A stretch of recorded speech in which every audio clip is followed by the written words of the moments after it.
Hi everybody, this is Peter Rogen from Your DNA Awakening, and today I'm going to talk a little bit about my my history of how I got into this work, and because there's not a lot of people that consciously choose to get into this work. It kind of chooses you.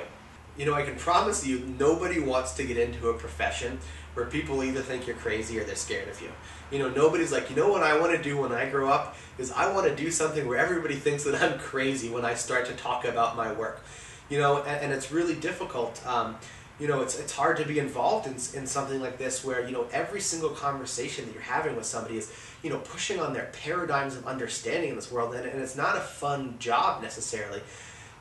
Where anytime you want to talk about, what you're doing to your friends or your family or anybody, that, you basically encounter big, giant, kind of like fear-filled blockages from people that, people, build their understanding of this world from the second they're born into it. And, when you ask people to go remove a foundational piece of their understanding of this world that, is going to, affect things, from the bottom on up, that people almost go through, those 12 steps of grief or something.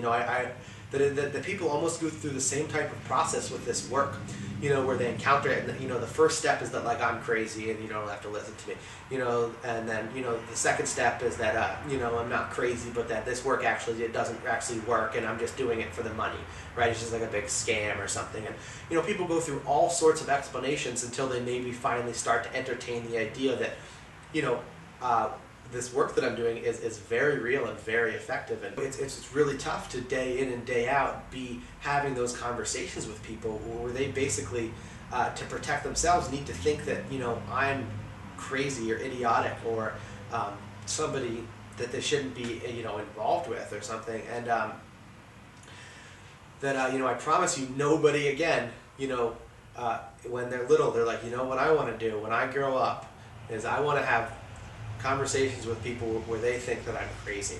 These shifts have always been happening. You go back a couple hundred years ago when we were living on a flat Earth, and people are like, well, people who have kind of some expanded minds and some acceptance of some things and some some real facts in their face, are like, I think that the Earth might be round, and well, you go tell that to the normal person on the flat Earth, and well, they're like, well, not only are you crazy, but you're a little bit dumb.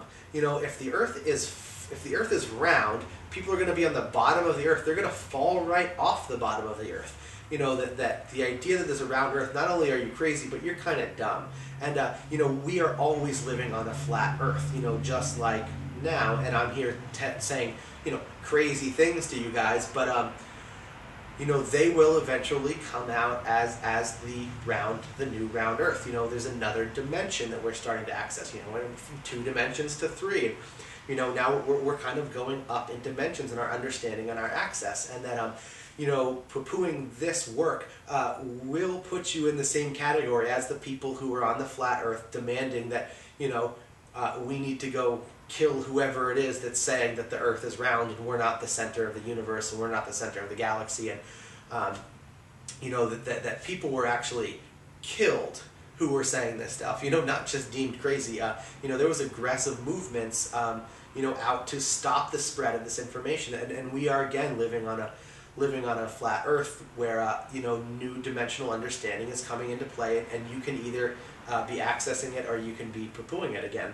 Me getting into this type of work is, I haven't been into this, metaphysical technology stuff all my life. And, I just recently went to Minnesota, and, my whole dad's side of my family lives there, and I just went there and met, we're there every summer. And, in the beginning, my mom was like, hey, Peter, be careful, when you're going there with this work, not to be kind of too pushy, and, because it can be pretty weird stuff for people to be hearing and starting to integrate. And, so she was just saying, make sure you're careful about, who you're talking to about it, and, don't just go around just like kind of like slobbering it all over everybody there. And, I had a really wonderful talk with my dad's brother, Jim, and, one of the things he said to me that, what was really nice was that, he was like, there's a certain trust I have in you because, excuse me, it's not like every single summer you come here and you're on to the next metaphysical book or guru or whatever it is, and now it's this summer, and it's like, oh, Pete, he's on to his next metaphysical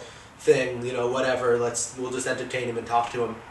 That I was in a physics program. I was as grounded and still am in a lot of ways, as you can kind of be here on this planet. My head's also, pretty in the stars in a lot of ways too. But I was planning on going and getting my master's or a PhD in physics. Possibly teaching physics in a high school level. But at no point was I engaged in crystal healing, or was I engaged in studying my chakras, or was I even aware of hardly anything. My entrance into this world came through me accessing my own DNA work, and so Steve Fulop has done a lot of my DNA work, and has trained me.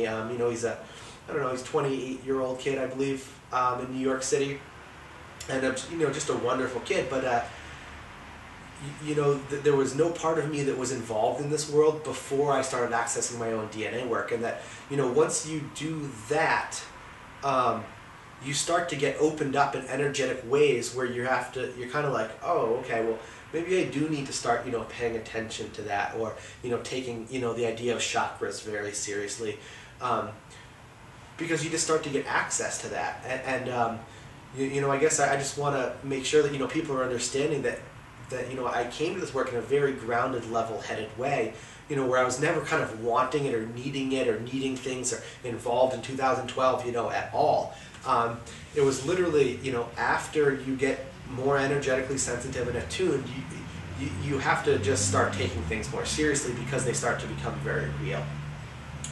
And I guess I hope this video, allows people to understand kind of how I got into this work, and maybe is allowing some people who aren't so into metaphysical stuff to maybe start to access this work, because it really changes you in really amazing ways, and opens you up to all this new frequency that's on this planet right now. And I guess I just hope this helps. Big love. Namaste.